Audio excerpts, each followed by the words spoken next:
Welcome to the Indie Music Room, a conversation with independent artists about writing, recording, performing, and promoting their original music. And now here's your host, Heather Kelly.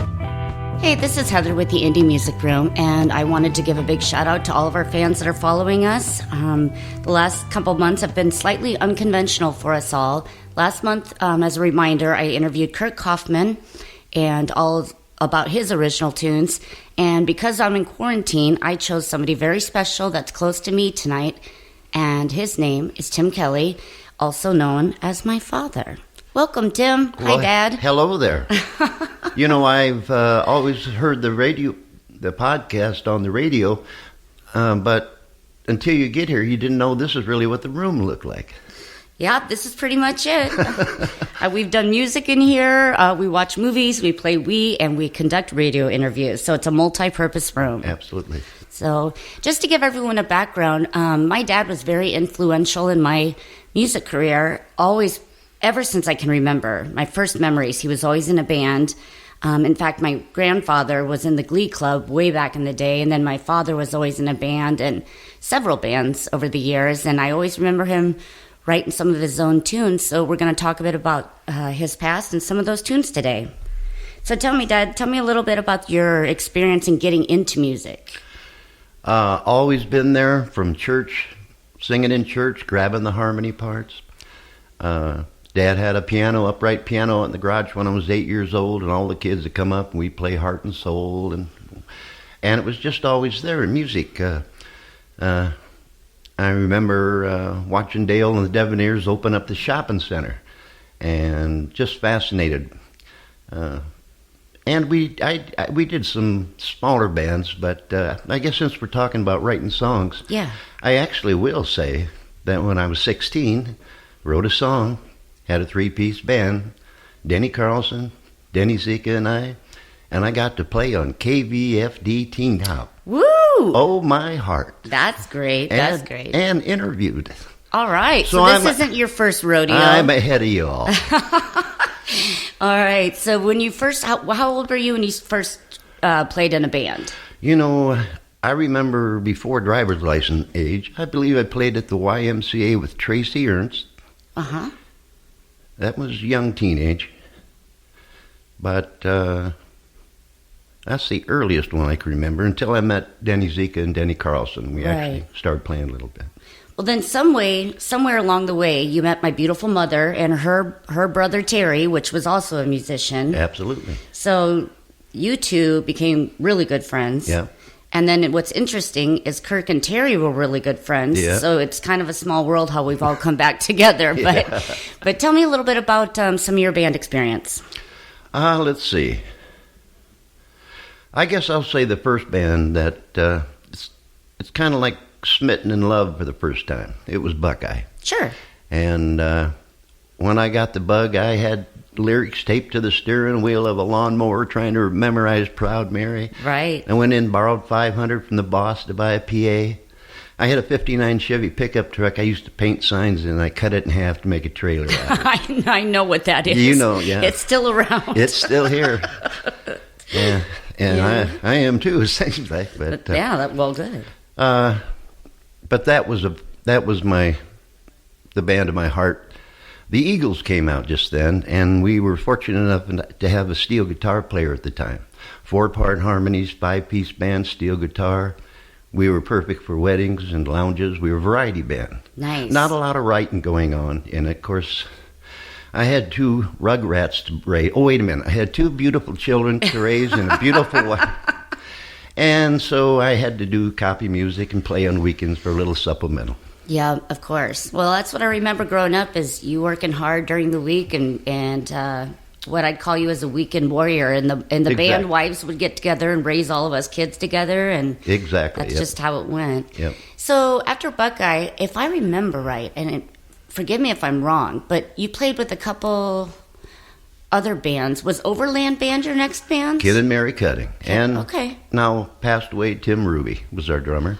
Oh, yes. 4-piece, and it was mostly country. But one of the advantages of playing with those guys, Kenny managed the Eagles. So we got a few gigs. There's a little foot in the door there. I know. So Yeah. I played with them. I don't remember 6 or 8 years or anything. I remember it wasn't the new Eagles, but it was the old Eagles out by Highway 7. And I remember my sister Ange and I would come out and crash your gigs. No, that's when the party got going. We were the life of the party. party. Yes, that's right. And then, let's see, Overland Band. Was there anything in between that? Yes, my favorite drummer. Dan Trimble. My favorite drummer. Yeah, now, who was that? What band was The that? jam band. That was myself and Tim Wendell, great bass player. And Dan, he was for the Saucy Jack drummer. I was so honored to come. And another good reason to play with Dan was, like Kenny, to have the Eagles. Dan owned a music store if you got in trouble. So Right. that worked out pretty well. A lot of good benefits of having a friend like that. I know. You know, I want to talk about, you've been writing originals along this whole time in your career. I want to talk about the first one we're going to do today, and it's a song called the South 22nd Street Bar. You wrote that. Tell me a little bit about that song, and then we're going to play it, and then we're going to come back and ask some more questions about the other bands you've been in. The song is a memory of the bars I used to watch bands playing, like Eddie's Lounge down on South 22nd Street Bar. And, of course, the Roman Inn was involved in that, too. And there used to be, we even played one time 3-piece in the Chesterfield. Talk about a small place to play. But Yeah, that is. But so it's a memory of how used to watch the bands and the people get up on the dance floor and just, they're having a hell of a good time. And you get to participate in it if you're playing, you know. So Sure. there's an interaction, and when they're up off the floor, and so you try to mimic that in your song to recapture that memory. Perhaps there's still a few old uppers out there that would dance to it, but Yeah. Anyway, that's the origin of that song. Well, it's one of my favorites. So here we're going to listen to the South 22nd Street Bar, written by Tim Kelly.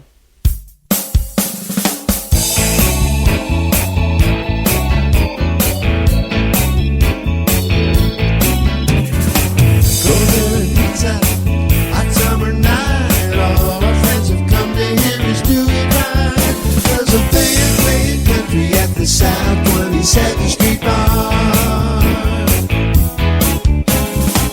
Low-cut tank tops, high-fitting jeans, scooting on the dance floor, just look at me. Yeah, the band playing country at the South 22nd Street Bar.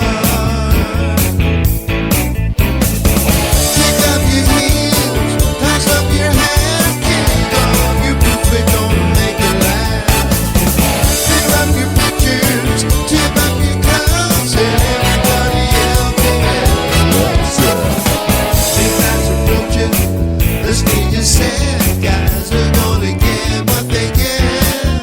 'Cause the band playing country at the South 22nd Street Bar.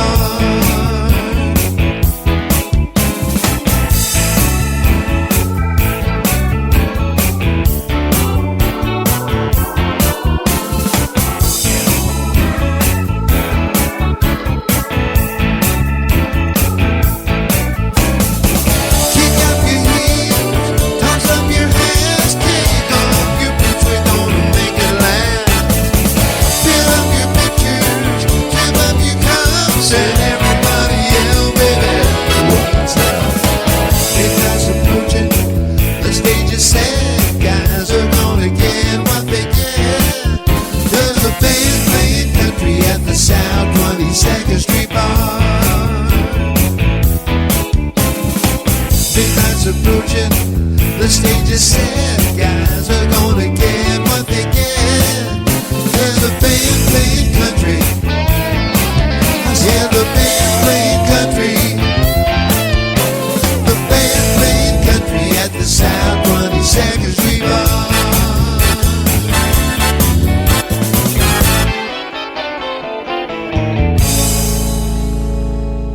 That was the South 22nd Street Bar by my dad, Tim Kelly. I love that song. I think it's very energetic, and I could see myself having a few beers and cutting loose to it, too. So, runs in the family. Don't wear low-cut tank tops. though. Those days are All over. right. All right, let's see. We left off you playing with the jam band. That was your favorite drummer was Dan Trimble, and I know you've transitioned to other bands since then. What was another Well, Dale and the Devoneers, they were the first band to get inducted in the Iowa Rock and Roll Hall of Fame. That's right. And their keyboard man was there for the event, but he wasn't going to make any of the following jobs. So I got to play in some places with him, and I got my name written in the surf up there on the back room wall, and Cool. got to see some places. And he always, I don't know if you can say this, but he always called me his favorite A. S? Asshole. Oh, yeah, you could Oh, say can it. I? I don't know. Yeah. It's my first. Be gentle. This is my first time. Yeah. No, it's fine. And My favorite asshole, too. I know that. Anyway, no, he was a great band to play with, and it was quite an honor. So I don't know. We played for several years together. Yeah. And of course, old Dale's gone now, but it was fun. We'd do parades and had some pretty good gigs. It was pretty nice. Yeah, bless his heart. I remember the last time I saw him perform, he was upstairs taking a nitro, or up on stage taking a nitro for his heart while he was playing. Well, so, that was better than the Black Russians he used to drink. Yeah, he gave it his all. Yeah. He was a good guy. Yeah. And then, let's see. See, I tell you guys, this is numerous bands I've followed my dad through the years in. If my memory serves me correctly, was it the Cinders?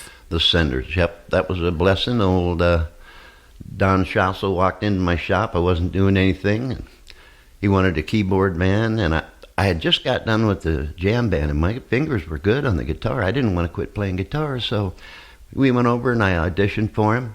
And then I said, no, I don't think I want to.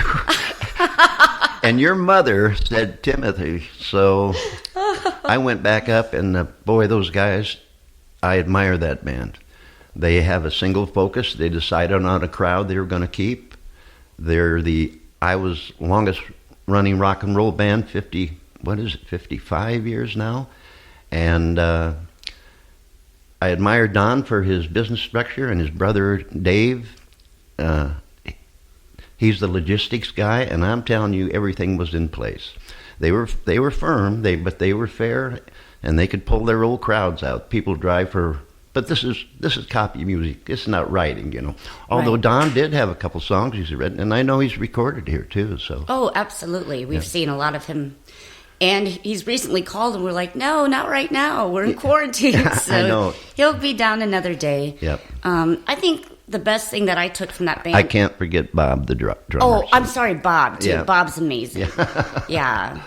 And there was a while there that you had Darwin, a sax player, but he's now passed. That's and- right. That was sad. He was very young. Yeah. Got cancer, and boy, he didn't last too long. So. Yeah. Oh, he was fun. He used to walk around cordlessly and move all around the room. Oh, he'd slide on the ballroom floor playing the saxophone. I know and the it. crowd just loved the entertainment. They did. It was fun. Other than the music that the Cinders put out or that played, that was so good. I think one of the best things that came out of that was the friendships that my mom got out of it. Absolutely. What, dear friends? It was a blessing to meet those folks. It really was. Yeah, they became her. You guys were the senders, and all the ladies, the wives of the guys, became the receivers. Well, not every night. Well, not every night. Okay, you're talking that way. I'm just Okay. talking about I'm sorry. their slang term. No, Bill's going to edit me, I can tell. no, he won't. But anyway, I just know my mom cherished the times that you guys played. You guys enjoyed the time together because, you know, she would ride with you to every gig and. Those were some of the best times of our life. Oh, I know. And they were so wonderful after Yeah. Mom's passing, coming over to I check know. on the family and everything. So I can't say anything higher than the respect I have for the Senders and their wives. A great family. I have a couple things I could say about Dave, but I won't right now. Well, you never know. I might interview him too and then, then pay back. He's a wonderful man. Yes, he is. There you go. Now, you wrote another song, and this one's called On My Way. I want to hear a little bit about how that one came about and your thoughts on it. Well, music, I hear a lot of music, and when it's just the music, that's fine. But to me, it seems like there should be a story attached to it. So, you can enjoy the music, and it might even set the mood. But if there's so many stories that humans have out there that they both all experience together, breakups and heartbreak or whatever it is. And sometimes a person has to reevaluate. And you're driving down a highway and there's too many potholes in it. You might want to try a different highway. Yeah. And that's actually what this is about moving on from previous relationships. Right. It's one of my favorite songs. I actually wanted to sing this one, but couldn't quite make it happen. So it's back in your court, and I think the right I have person. a copy of you. Try it. No, don't. It'll be on my Facebook page. So. No. Anyways, this is my dad, Tim Kelly, wrote and sang this song. It's called On My Way.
That was On My Way by Tim Kelly. Dad, that's one of my favorite songs. I can't compliment you enough on it. You're welcome to try it anytime there. Great guitar work by the way. And let's talk a little bit how you do create your music. When you do all your original songs by yourself, how do you create that?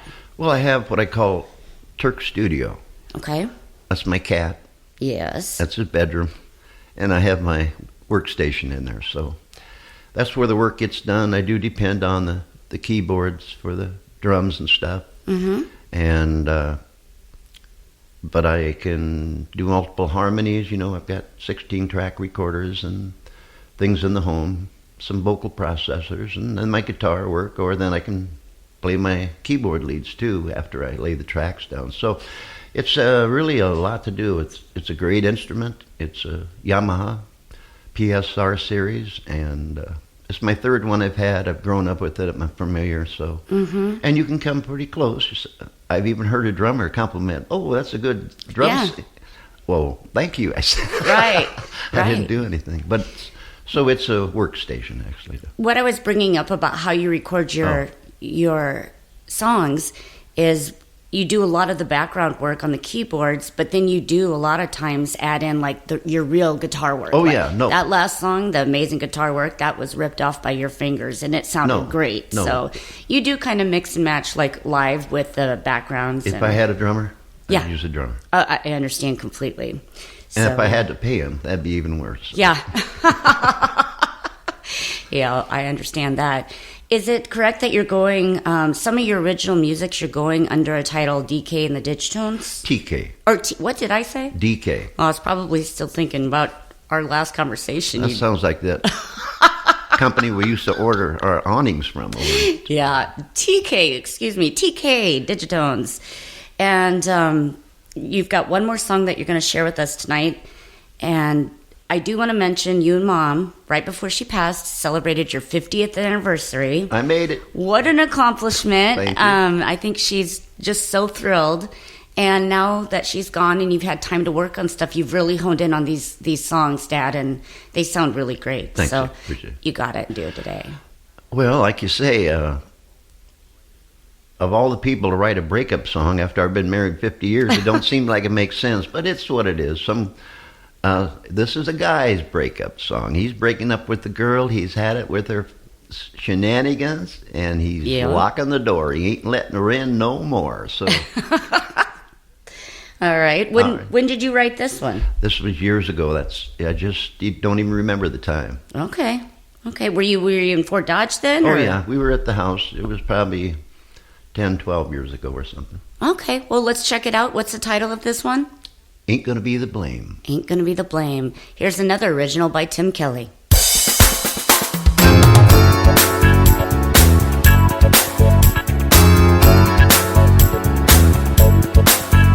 Nobody tells you that life is a game. The tricks they play can drive us out and have insane. Ain't gonna be the blame.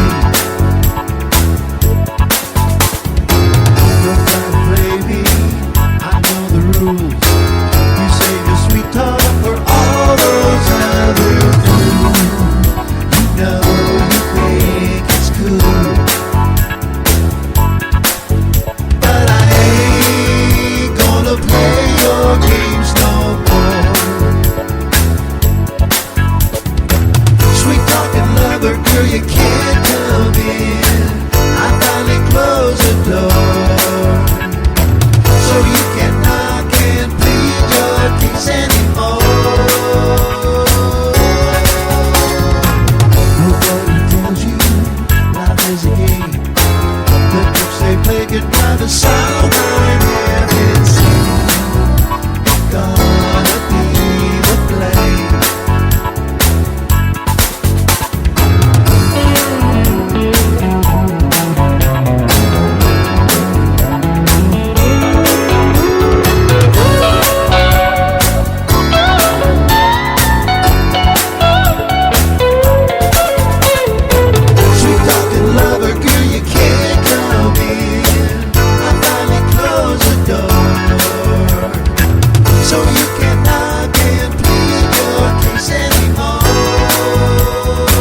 Ain't Gonna Be the Blame. That was another song from my dad, original tune.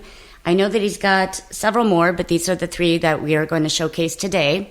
This will be played on our YouTube channel, on our website, fortdodgeradio.com. And we just want to wrap things up. You know, if anybody needs to get in touch with Tim Kelly, should they want a copy, they can contact me at my Indie Music Room page site, and we can make copies for you. And if you have any questions, just go through me, and then they will get to my dad. We spend a lot of time together. My best friend. I will ask you, do you have a song that we're going to do someday? Once there was a girl, her name was Heather Kelly. Yeah, we'll have to get it to the crowds. I'm sure it'll sell in masses. Yep. But, Dad, it's been a pleasure having you out. Thank you for doing this with me this month, especially since we're quarantined and I really don't have a lot of options right now. But I've been wanting to do this for months. I've been begging you for months. You mean this isn't a two-parter? Oh, I'm sure we can make it one. This is the A side. We'll flip My to the B side. contract said it too. Yeah, anyways, we really appreciate having you coming in, and I want to give a big thanks to Kurt Kaufman and Junior's Motel for hosting our show again this month. Please be safe out there. Wash your hands, and don't go out too soon. You've been listening to Heather Kelly with the Indie Music Room. Take care. Thank you, Heather. Yep, thank you, Tim. And I love you, honey, and I'm very proud of you. Thanks, Dad. I love you too. Yep. You've been listening to the Indie Music Room with Heather Kelly. Be sure to listen every Saturday and Sunday right here on FortDodgeRadio.com and subscribe to our YouTube channel for all our past and upcoming shows. The Indie Music Room is a production of FortDodgeRadio.com.